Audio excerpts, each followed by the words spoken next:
தியேட்டர்ல மட்டும் இல்லாம ஓடிடிலையும் வந்து சக்கப்போடு போட்ட படம் தான் 11. அந்த படத்தை பத்தி தான் இந்த வீடியோல நம்ம வந்து எனக்கு கொஞ்சம் உடம்பு சரியில்லை, அதனால வந்து வாய்ஸ் கொஞ்சம் வித்தியாசமா இருக்கு. ஸோ வந்து அதை நீங்க பொறுத்துக்கிட்டு தான் பாக்குற மாதிரி இருக்கும்.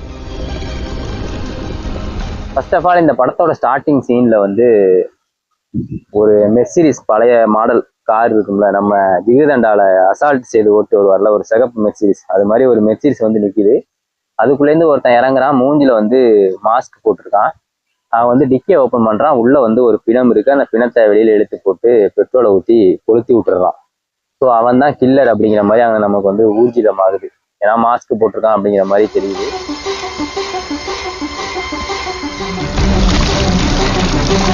இந்த செய்தி வந்து பேப்பர்ல எல்லாம் பயங்கரமா பிரபலம் அடையுது. போலீஸ்காரங்க வந்து அவன் யாரு என்ன அப்படின்னு தேட ஆரம்பிக்கிறாங்க.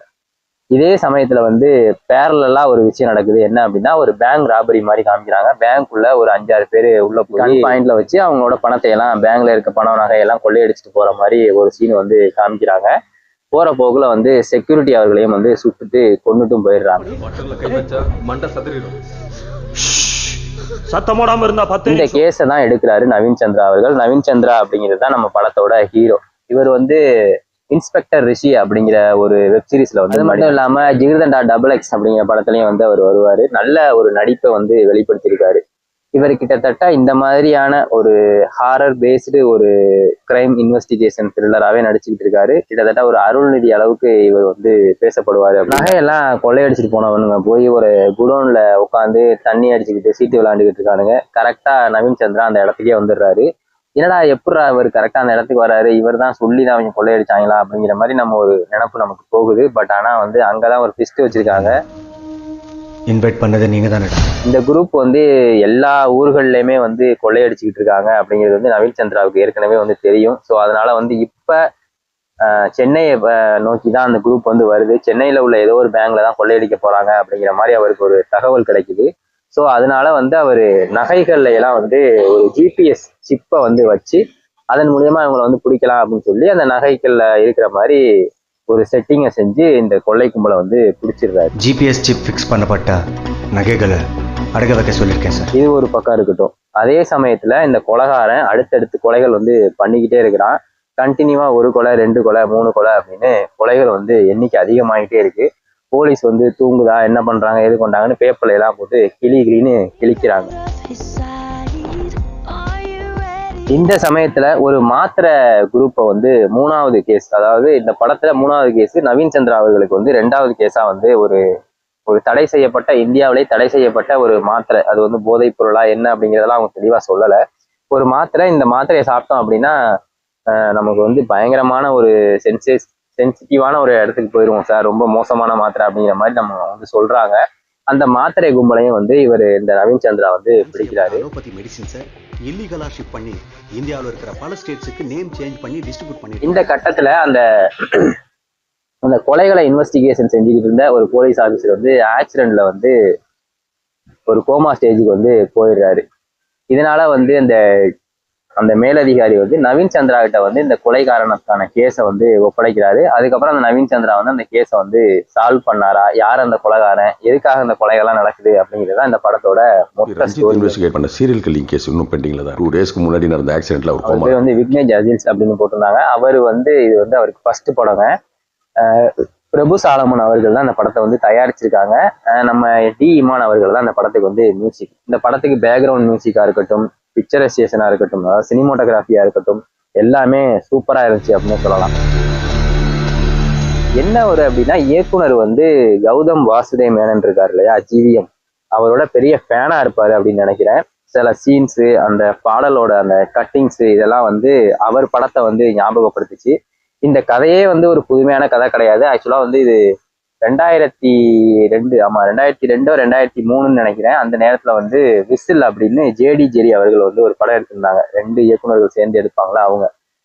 அஜித் நடிச்ச உல்லாசம் படத்தையும் அவங்க தான் எடுத்திருந்தாங்க.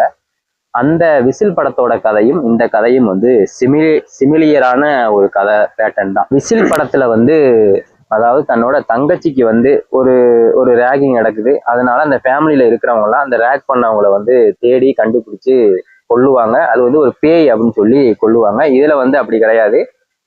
தன்னோட தம்பிக்கு ஒரு கொடூரமான ஒரு விஷயம் நடக்குது. அதனால வந்து அந்த கொலைகாரன் வந்து யாரு என்ன பண்ணாங்க அப்படிங்கிற மாதிரி அவங்களை தேடி கண்டுபிடிச்சு இதுல வந்து மர்டர் பண்ணிட்டே வராரு. கிட்டத்தட்ட 11 கொலையுமே வந்து செஞ்சு முடிச்சிருவாரு. அதுக்கப்புறம் தான் நமக்கு வந்து அது யாரு கொலை பண்ணது என்ன அப்படிங்கிறது வந்து ரிவீல் ஆகும். அதை நீங்க மேக்சிமம் எல்லாருமே பார்த்துருப்பீங்க. பார்க்காதவங்களுக்காக நான் அந்த வீடியோல வந்து அந்த ட்விஸ்ட்டை வந்து நான் சொல்ல போறது இல்லை.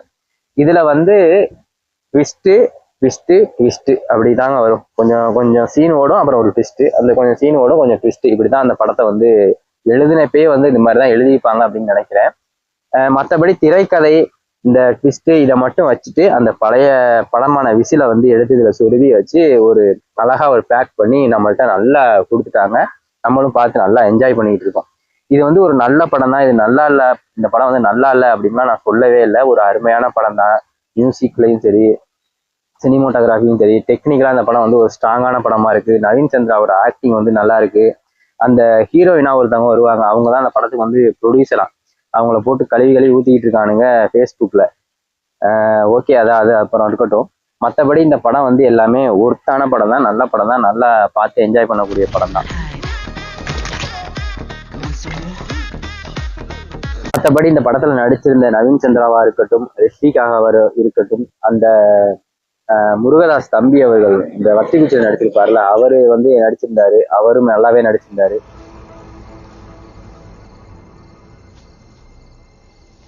படம் மொத்தமா பார்க்கையில ஒரு அருமையான படம். என்ன சில சீன்ஸ் எல்லாம் வந்து இங்க இருந்து எடுத்த சீன்ஸ் அப்படிங்கிறது வந்து எனக்கு வந்து அப்பட்டமா தெரிஞ்சிச்சு. குறிப்பா சொல்லணும் அப்படின்னா, அந்த வேட்டையாடு விளையாடு படத்துல வர்ற அந்த கற்க சாங்ல வர்ற மாதிரி ஒரு சாங் சீக்வன்ஸ் மாதிரி இதுலயும் ஒரு சாங் சீக்வன்ஸ் வரும். அவர் வந்து ஒவ்வொரு கேஸா வந்து சால்வ் பண்ணிட்டு வரையில அந்த சாங் சீக்வன்ஸ்ல வந்து சில விஷயங்கள்லாம் காமிப்பாங்க. அந்த சாங் கட்டிங் வந்து அந்த படம் மாதிரி இருந்துச்சு. ஹீரோவும் ஹீரோயினும் வந்து ஒரு காஃபி ஷாப்ல வந்து சந்திக்கிற மாதிரி ஒரு சீன் இருக்கும். இது வந்து என்ன எறிந்தால் படத்துல வந்து அஜித் அவர்களும் அனுஷ்கா அவர்களும் உட்காந்து ஒரு காஃபி ஷாப்ல பேசிக்கிட்டு இருக்கிற அருண் விஜய் வந்து சண்டை போடுவார்ல, அந்த மாதிரி ஒரு சீன் இதுலயும் இருக்கு.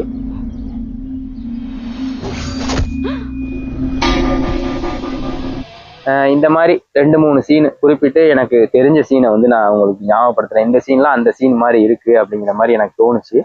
அதனால வந்து நான் இதை தெரிவிக்கலாம் அப்படின்னு வந்து ஒரு ஐடியா. விசில் படத்துக்கும் வந்து டி இமான் அவர்கள் தான் வந்து மியூசிக். இதை கதை சொல்லும் போதே அவர் வந்து கிட்டத்தட்ட யூகிச்சிருப்பாரு அப்படின்னு தான் நினைக்கிறேன். இல்லை ஒரு வேளை வந்து ஒரு வேற மாதிரியான பேட்டர்ன்ல இந்த கதையை வந்து அவர்கிட்ட கூட சொல்லியிருக்கலாம், தெரியல என்ன அப்படின்னு. எனக்கு பட்டது வந்து இந்த விசில் படத்தோட கதையில சின்ன சின்ன சீன்ஸுகளை எல்லாம் வந்து அங்க இங்கெல்லாம் உருவி ஒரு நல்ல படமா கொடுத்துருக்காங்க அப்படிங்கிறது வந்து டைரக்டருக்கு வந்து மிகப்பெரிய பாராட்டுகளை வந்து தெரிவிச்சுக்கிறேன். இது வந்து நான் என்னடா அப்படி குறை சொல்றானே, எல்லாரும் ஊர் உலகமே நல்ல படம் சொல்லுது, இவன் வந்து இப்படி சொல்றானே அப்படின்னு நீங்க நினைக்காதீங்க. எனக்கு பட்டதை வந்து நான் சொன்னேன். இது ஒரு நல்ல படம் தான் இல்லை அப்படின்னு நான் சொல்லலை. இந்த மாதிரி சில சீன்ஸுகள் இதெல்லாம் வந்து வேற எங்கேயோ எடுத்து வச்சிருக்காங்க அப்படிங்கிறத வந்து நான் சொல்லணும் அப்படின்னு ஆசைப்பட்டேன். அதனாலதான் வந்து சொல்றேன். மற்றபடி வேற ஒன்றும் இல்லை. டைரக்டருக்கு வந்து வாழ்த்துக்களை தெரிவிச்சுக்கிறேன். ரொம்ப நல்ல படத்தை கொடுத்ததுக்கு ரொம்ப நன்றி. இந்த வீடியோ வந்து பிடிச்சிருந்துச்சு அப்படின்னா லைக் பண்ணுங்க, ஷேர் பண்ணுங்க, சப்ஸ்கிரைப் பண்ணி விடுங்க. Thank you so much.